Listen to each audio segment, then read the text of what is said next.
ప్రధాన మంత్రి ధన్ ధాన్య కృషి యోజన అనేటువంటి ఒక పథకాన్ని అనౌన్స్ చేయడం జరిగింది నిర్మలా సీతారామన్ గారు.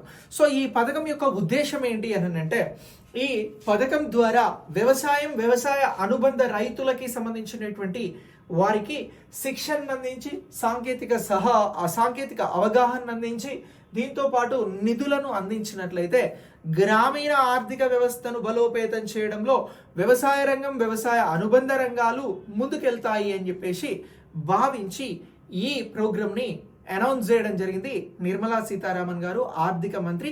అయితే ఈ ప్రోగ్రామ్ దేని రిలేటెడ్గా ఉంటుంది అని అంటే గ్రామీణ ప్రాంతాలకి రిలేటెడ్గా ఉంటుంది. ఎందుకంటే వ్యవసాయ అనుబంధ సంస్థలన్నీ కూడా మనకి ఎక్కువగా గ్రామీణ ప్రాంతాలను బేస్ చేసుకునే ఉంటాయి.